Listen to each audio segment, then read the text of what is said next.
Alleluia, Alleluia, Alleluia, Alleluia, Alleluia. Bagong utos, ani Kristo, mag-ibigan sana kayo katulad ng pag-ibig ko. Alleluia, Alleluia, Alleluia,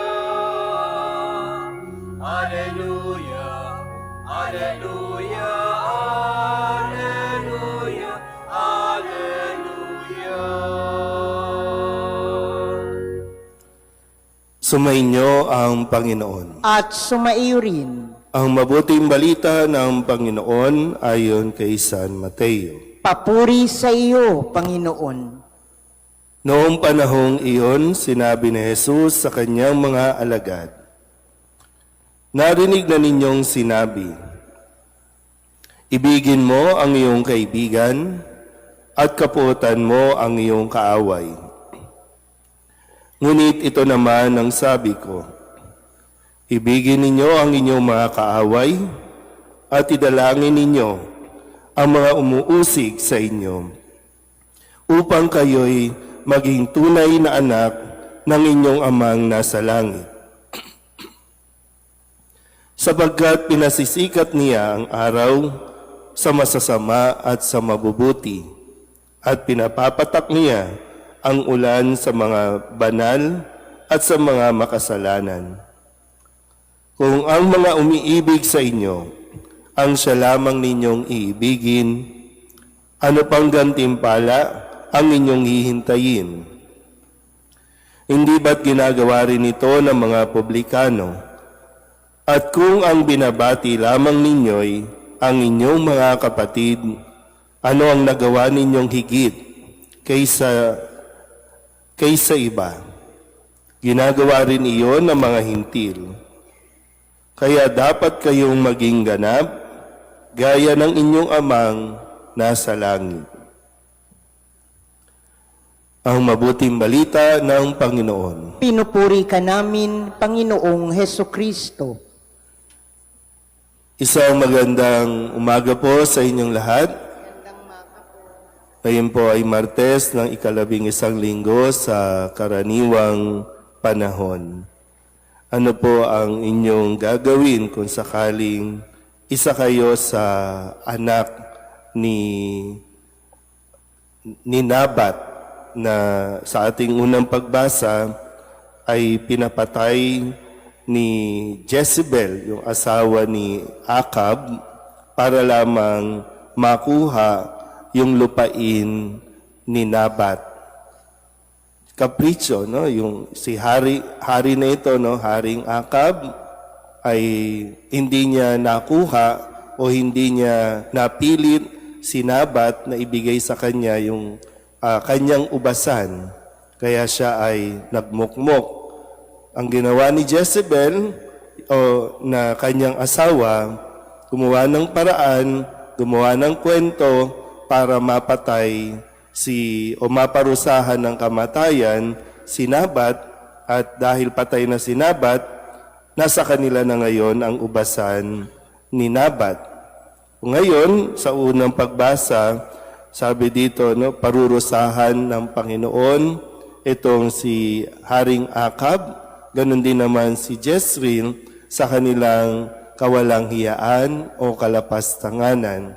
Pero nagsisi si Haring Akab at siya naman ay pinatawad ng Panginoon, subalit yung parusa ay mangyayari kapag siya ay namatay na sa mga angkan ni Akab. Pero yung tanong nga, kung kayo isa sa mga kaanak o anak o asawa ni Nabat, patatawarin niyo ba si Jezebel o si Haring Akab sa kanilang ginawa?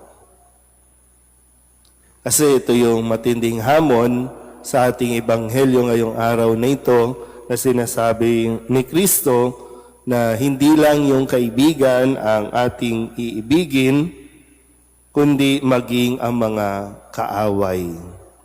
So paano ba natin sasagutin ito sa Panginoon na okay lang ba? Madali lang ba? Lord, ang dali lang naman pala ng pinapagawa mo eh. Ibigin din ang kaaway. Masalubong mo pa nga lang, talagang naghihimutok ka na sa galit. Makita mo nga lang sa post, yung kanyang mga post sa social media, talagang nagngingit-ngit ka na dyan sa sama ng loob. Pero ito nga ay isang matinding hamon, sasabi naman ni Kristo, upang kayo'y maging tunay at ganap na mga anak ng Diyos, katulad ng Diyos, yung iibigin pa rin ang mga gumagawa ng hindi maganda sa atin. Pero sabi ko, sa tingin ko, maintindihan naman ni Lord na hindi agad-agad. Hindi yung ngayon, tapos bukas okay na kami. Kasi as human as we are, I think alam ng Diyos na kailangan natin pagdaanan din yung proseso na mayroon tayong pain, no, mayroong anger, mayroon tayong yung emotion natin. Bahagi yan ng ibinigay ng Diyos sa atin. Pero yung sinasabi lang marahil ay pag dumating ang panahon na kailangan nating ibigay ang pagpapatawad, ibigay natin. Kaya ako binigay din yung background ng unang pagbasa kasi nang si Akab ay magsisi, ma-realize niya na mali siya, kagamat hindi na maibabalik ang buhay ni Nabat, nagsisi siya, nakita ng Panginoon ang kanyang kababaang loob at pinatawad ito. Pero yung consequences, naroroon pa rin. Hindi naman natin, ngayon sa mga nangyayari sa lipunan natin, meron tayong issue on EJK, meron tayong issue ng mga indigenous people, mga nakatira sa Sierra Madre, no, na inaagawan ng lupa, yung iba napapatay na dahil sa kanilang pagtatanggol sa lupa, yung mga pananim natin na pilit na gumagawa ng paraan, paano makukuha, at ngayon ay mga pabahay na. No? Yung mga palayan, pabahay na. Paano nila nakuha yon? Hindi natin alam kung nasa tamang proseso o kung ano pa man.